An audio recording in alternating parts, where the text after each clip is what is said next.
Hello, I am firelotusthewitch, and thank you so much for clicking on this video. If you haven't already, go ahead and hit that subscribe button so you get all the notifications of when I go live and or post a video. Also, I apologize that we're in this format versus this format. It's just a little weird. I'm sorry about that. So, hi, hello. This is going to be one of those episodes like I like to call where spirit talks, which is basically whatever comes to mind I talk about regarding witchcraft and spirituality. So, with this particular one, I wanted to give some tips and advice, which I think I've already done this, on a couple of other things. So, for one, when it comes to meeting other practitioners online, always trust your instincts and trust your gut instincts.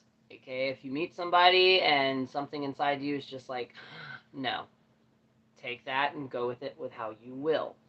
Now, another thing that I get asked a lot is how do you decipher, what is from spirit, gods, goddesses, and anything else in between? So, the way that I do that is for one, it does take, and everybody's going to be different because I do have claircognizance, which is clear knowing, along with a couple other clairs. But with me, it's normally a thought that comes to me out of the abyss, like it just kind of pops into my head. Now, it did take me a length of time to kind of decipher between, because I do have anxiety disorders, so my own anxiety versus what is spirit. And normally, and the reason that I stated that I have anxiety disorders is because I do, and it affects me every day. But normally, when spirit, whether that's spirit guides, an ancestor, a divine being like a deity comes through, it it kind of separates itself from that. So it almost like those days where you're just kind of foggy in the brain and like, your thoughts are racing. It's one of those thoughts that just comes through and everything else around it slows down and you fully get like the full effect from it.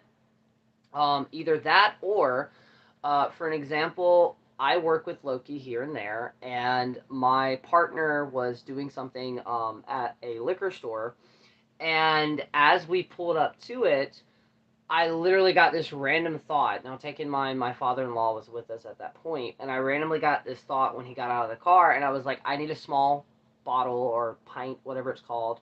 Not a pint, a small bottle of cinnamon whiskey? Fireball. There we go. Sorry. Of Fireball whiskey. And my partner stopped, and he just turned around, and he's like, what? And I was like, it's for Loki. Now, what I mean by that was I did not go with the intentions of picking up a small little bottle. As soon as I got there, though, it was just like the thoughts. And with me, and this is going to be different with everybody, with me, a lot of the times they're kind of flashes of images. And, or this is another Claire, I'll get like the taste or the smell of it. And that's how they kind of communicate with us. So, in other words, say you're walking through Dollar General or a thrift store, and all of a sudden you see something that is almost slightly highlighted, but as soon as you lay eyes on it, your brain is just like Dionysus, altar, boom. That's kind of like that was. I also apologize for that sound. Um, but that's how it kind of is. Now, like I said, it's going to be different depending on how your brain actually incorporates those messages. Now, it has been changed, and I forgot the name, so I have to go look back in the comments of that one. But I have a program, whatever it's called. I have a technique that you have to do. You start it for 30 days, but you really don't stop, where you're connecting with your ancestors. For one, it is okay if you are adopted and or you don't really know anything of your ancestors. Most of the time they're very eager to be able to still connect with you, because whether we know them or not physically, their DNA and all of that stuff runs through our veins. Um, Not to mention, to go deeper into that, we also have like small little tidbits of kind of the aspects of all these ancestors, whether we realize it or not. And what I like to do is I primarily do it in the morning time, but sometimes I'll do it whenever. I set aside 5 to 10 minutes. Not every day. When I first started this, tried to do it every day, but eventually, when you get through the process, I'm on like my third year, 3 or 4th year of doing this. You're going to just sit down, whether you drink coffee, tea, whatever you drink, whether it's an energy drink. You're going to sit down, try this in a non-busy environment, as in if you can just do it by yourself, or if you're in a relationship or an environment to where there are other spiritual people around you, you could totally do this as a group thing. What you're going to do is you're just going to sit down and start talking to them like we're talking to each other right now. If you would like to visualize spirits around you, you totally can. Sometimes I do, and primarily I see most spirits as almost like silhouettes. Um, and I'll make a video describing that more if I can, and I'll even try to like draw it out.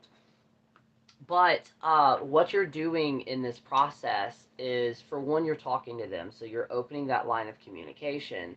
But you're also on both sides. You're not only opening that line, you're strengthening that line of communication. And on both parties, you and your ancestors are also figuring out a way to send the messages to where both can be received.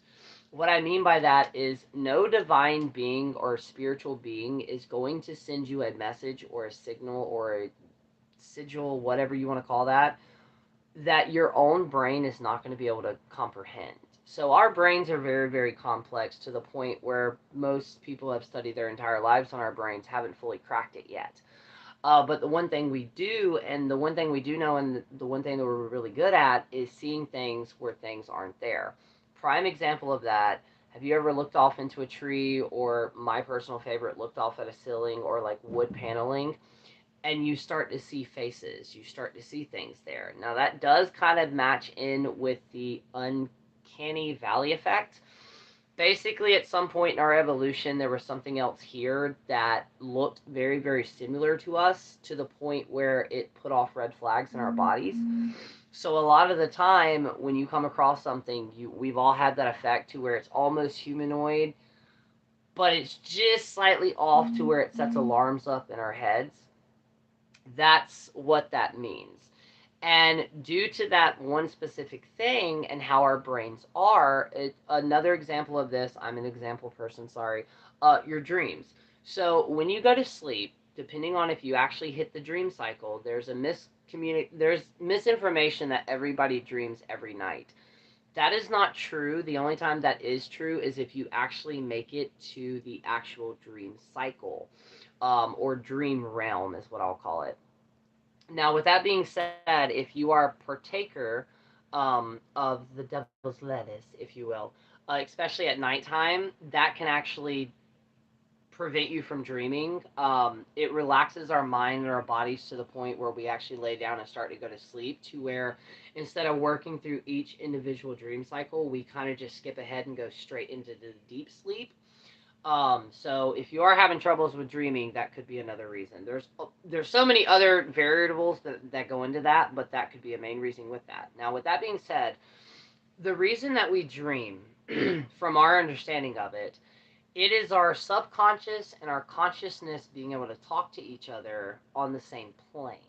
That also means every person you've ever seen or dreamed of, to a degree, I'll explain that degree in a minute, you have seen in some way, shape, or form. From the very moment that we come out of the womb, and some people actually even speculate that even when we're in the womb, our brains are recording like a giant, giant memory card. Our brains are recording everything that we see, whether that is a place, an object, a face, anything like that. Our brains record it and store it.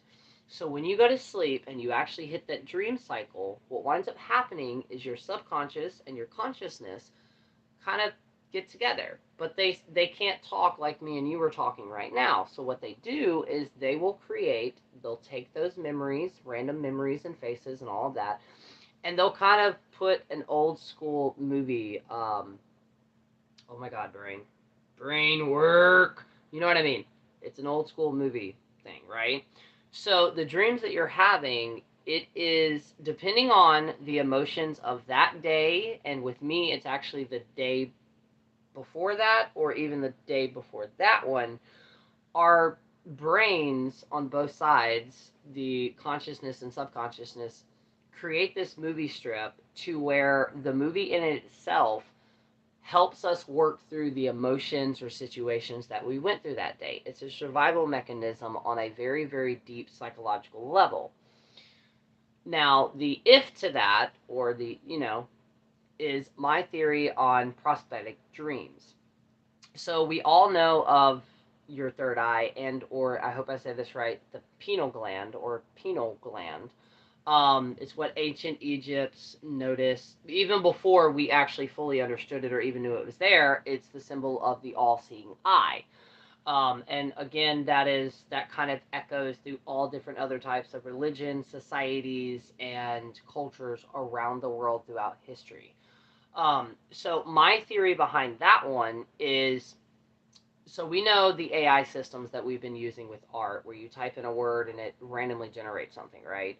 So my theory behind prosthetic dreams, whether that is the deja vu, there are three different types, but the deja vu to where you remember that you dreamed it at least a second or a few seconds. I'm going to explain that more in detailing as well. But um, during that process, I believe something activates the pineal gland, your third eye, and it acts like an AI system. So it takes images and memories we already have, and it merges and morphs and transmutes them together to create an entirely new scene from an event that has not happened yet.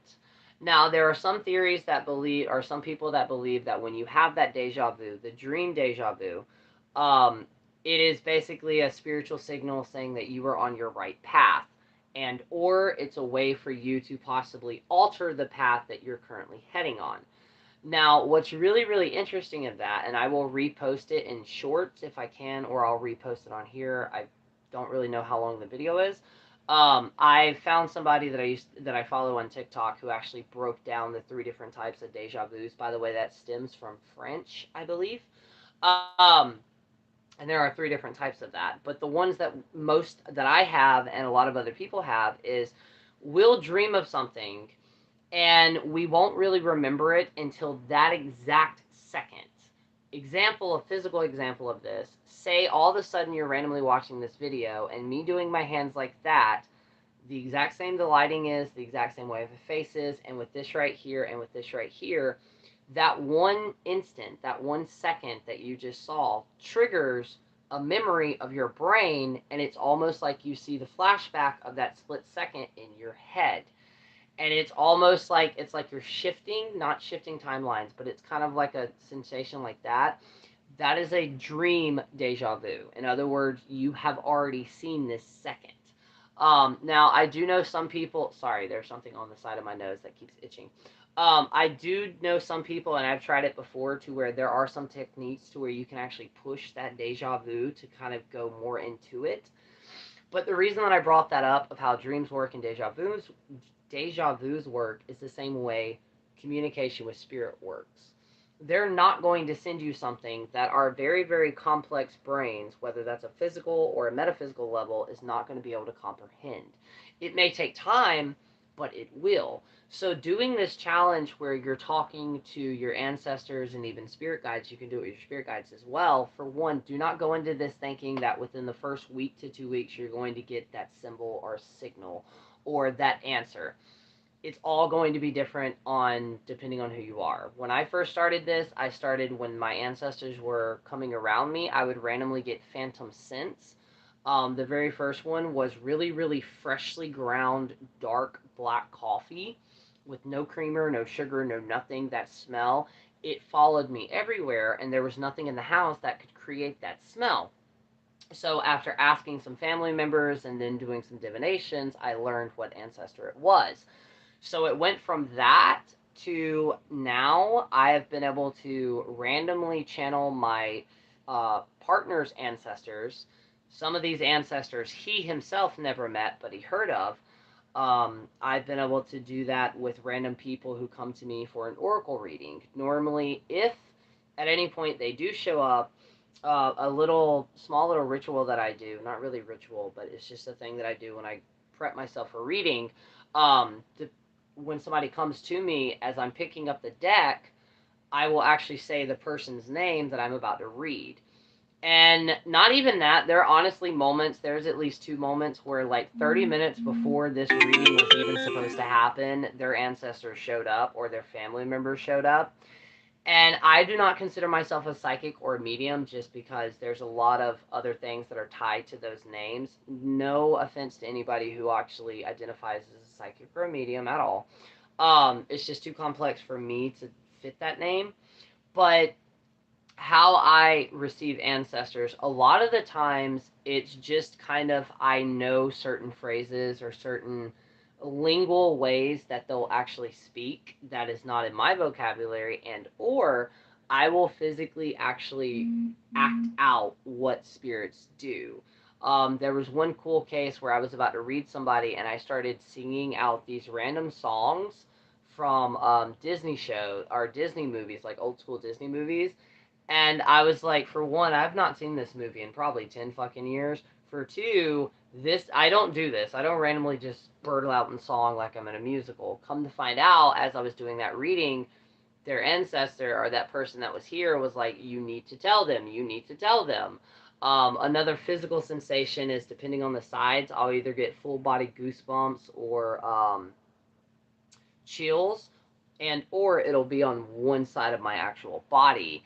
And it's just like I kind of know, again, like I talked about in the beginning of this video, I've deciphered as much as possible, or I've learned to decipher my own thoughts, including anxiety and all of that, versus what spirit does. And like I said before, normally when spirit tends to come through, you don't have any doubt of what you're about to say, and you don't question yourself. It is the clearest thoughts that could ever come through.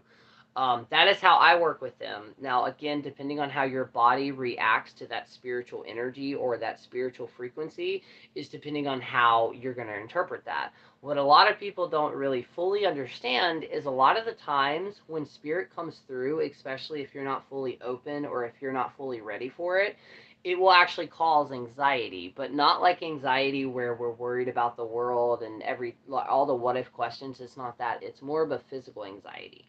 Now, another trick to anxiety is, for anybody who doesn't have anxiety or who only has it like through pass by, this may sound weird.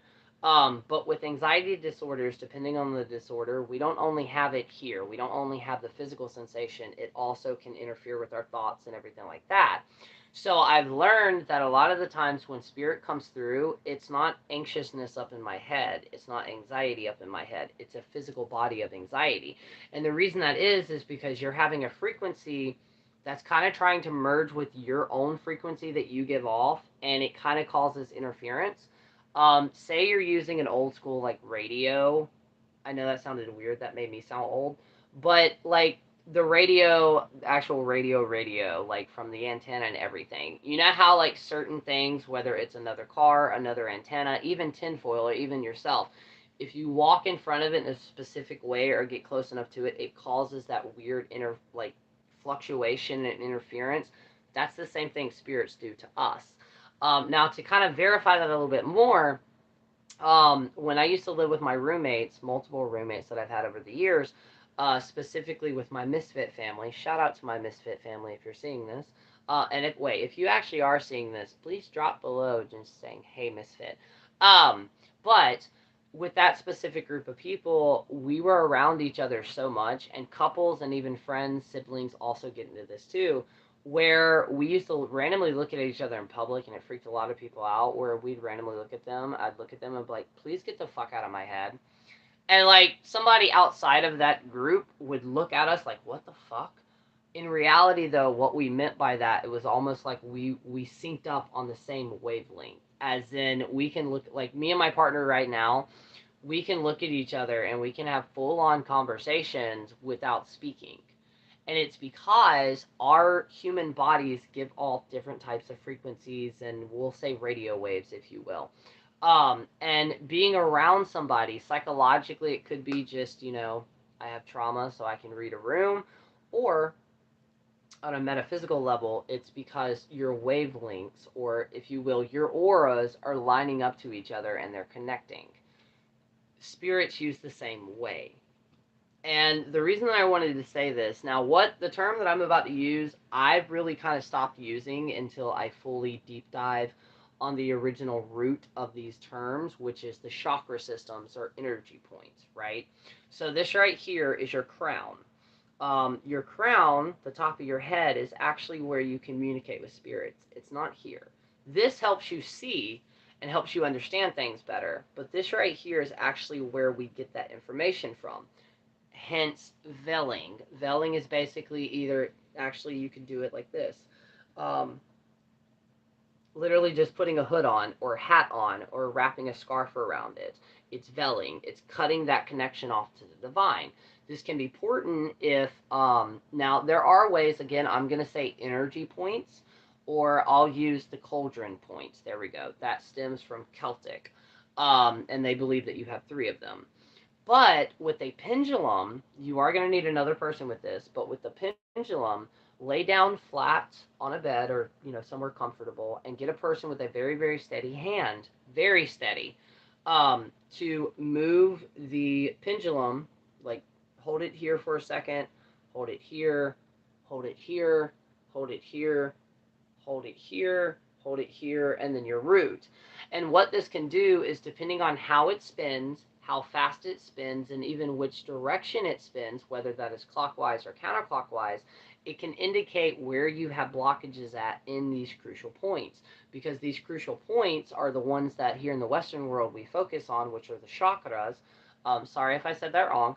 By the way, the reason I keep saying that is because if you actually look into the origins of it, you have like over 100 or over 1,000 in your hands and feet. So there are more than just the ones that we're focusing on. But in general, you can actually dictate or be able to tell which one's open, which one's closed, which one's more open. And with that system in general, the entire point is to balance that all out. There's another misconception, though, that a lot of people believe that once you open your third eye, boom, it's open. Yes and no, depending on the belief system that you have. In general, though, there is just no opening this. You're constantly having to do maintenance on it, just like you are your body and your own spiritual self. So please always remember that. And if at any point in time you get into a situation or you wake up one day and it feels like everything is just completely cut off and you're not connected, you're going through, I would say, you're going through like a dark stage of the moon.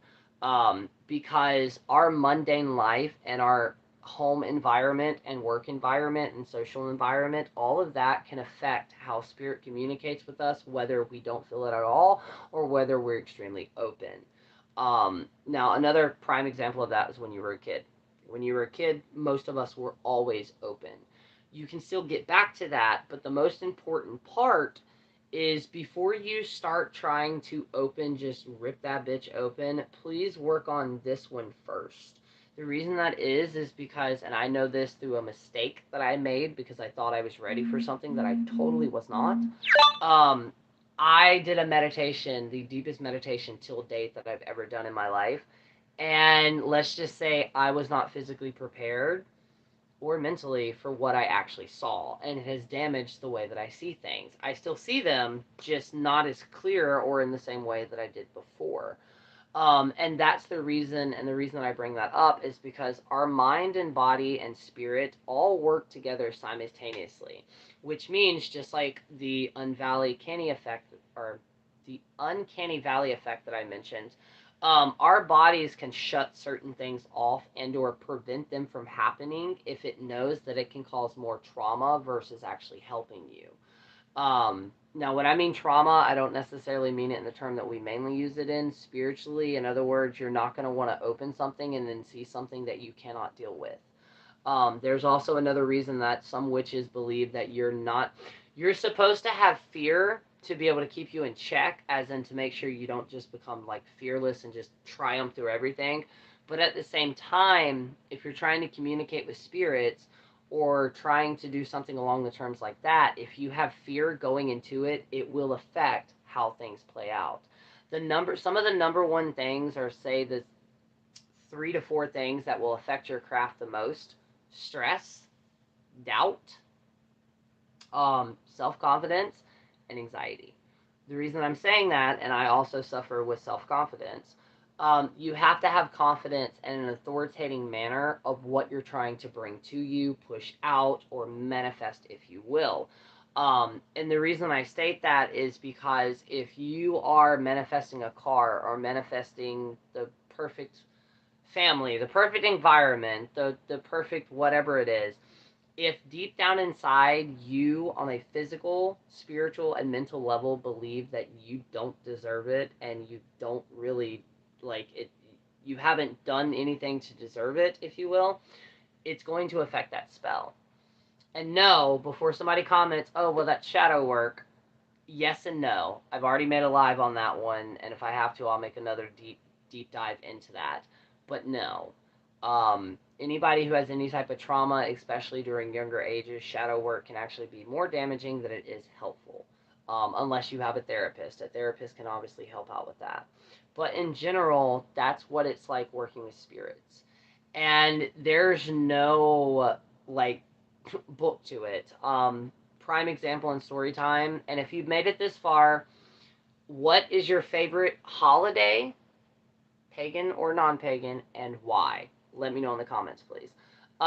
Yesterday, my partner was coming home from work. He was about 10 minutes away from the house, 10 to 15 minutes away from the house. And we always talk on the phone when he's coming home because we kind of like update each other on our days. And out of nowhere, straight up out of nowhere, I started to feel like somebody was wrapping a corset around me, as in like the breath that I was taking was not deep enough. And then this huge mixture of straight adrenaline, like emergency adrenaline, and emergency fear completely swept through my body. And I was trying to calm myself down to make sure my partner didn't hear it because he's getting off of work. He's had a long day. I don't want to stress him out more or, anything like that.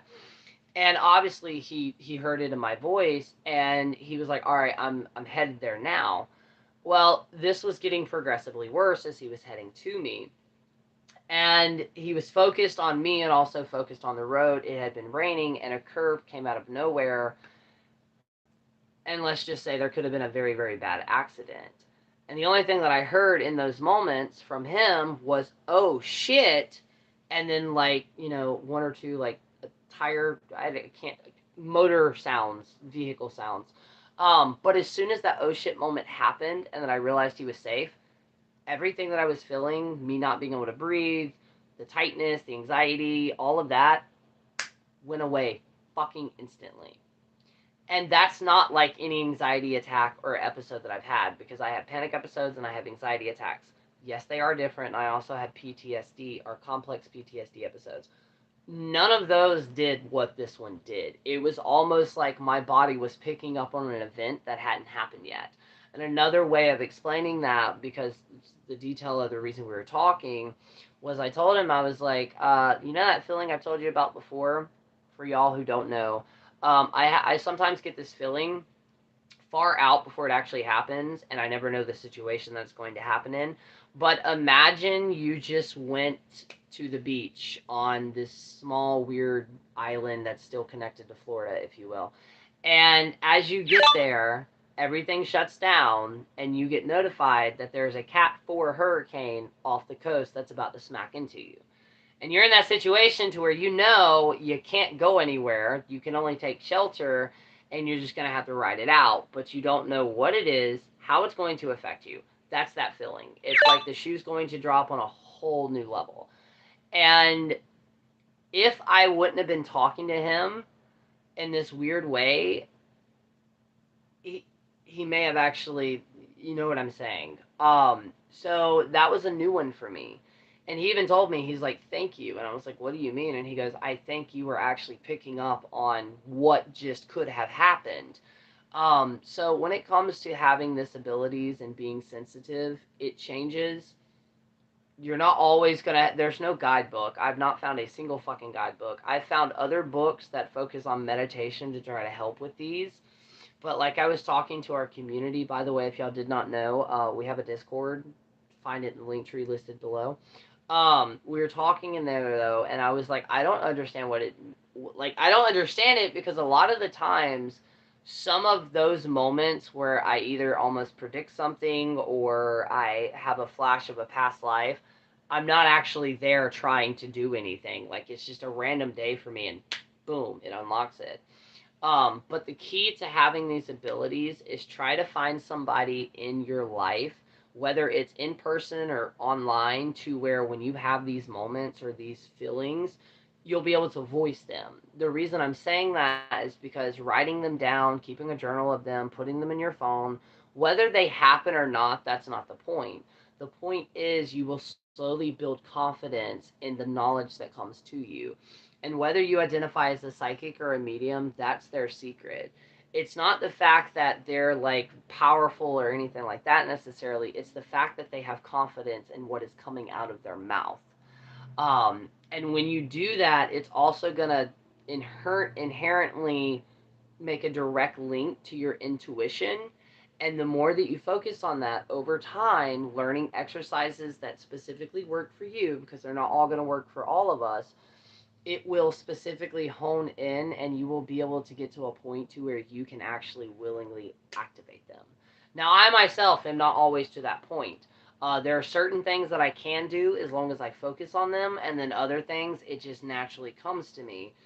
But again, start focusing on separating your own physical thoughts and body and anxiety and emotions and things like that from possible spirit. So, um, but yeah, thank y'all so much. Also, sorry this is like at 31 point, probably almost 32 by the time that I get through with this time wise. I'm trying to keep these really short. I think I mentioned in the video before, or this video. Again, I apologize that it's in this format versus the landscape format. I'm working with what I got, and when spirit talks, spirit wants to talk. So if you like this, go ahead and subscribe if you haven't. And actually, if you like this, share it in a Discord, share it in a group, a witchy group, anything that can help. If you think that this can help somebody out, totally send them that way. Now, if you watch this and you made it toward the end, if you have any tips, tricks, or any advice on having psychic abilities, speaking to ancestors, spirit guides, let us know in the comments. Let's get a conversation started. I think that helps more practitioners out more, where instead of just coming from my view, you also have other people that are chiming in the comment section. And you never know how many friends and conversations you can start by just doing that and, just sharing it openly. But yeah, thank y'all so much for watching this. And like I said before, if you would like to support me, join the Discord, follow my podcast. Um, I have an Amazon wish list. I have an Amazon magical library. All the books that are in my practice you can find there. All of that and much more will be linked in the link tree below. And if at any point in time you would like to book a oracle reading with me, a spiritual consultation or a magical consultation, basically having a conversation about what you need and what you want, whether that's spell work or a oracle reading, the email will be listed below in the video as well. I do custom spell work. I do sweetening jars. Um, yeah, just let me know. Basically, again, custom spell work. I will customly create a spell specifically for you. So let me know. And like I said, even if you have a magical question, email me. If you want to share an experience and you would like me to talk about it either on here or a podcast, I can totally do that too. Just send me an email. So yeah, until then, thank y'all so much. And please always remember, you are loved, you are wanted, you have a purpose whether you see it or not, and you are here for a reason. And remember, your energy will attract the energy that you want. I'm not saying anxiety-wise. Smoky quartz is great for that. But in general, the people that you like to surround yourself with reflect the energy that you also project as well. So yeah, until then, I will talk to y'all later.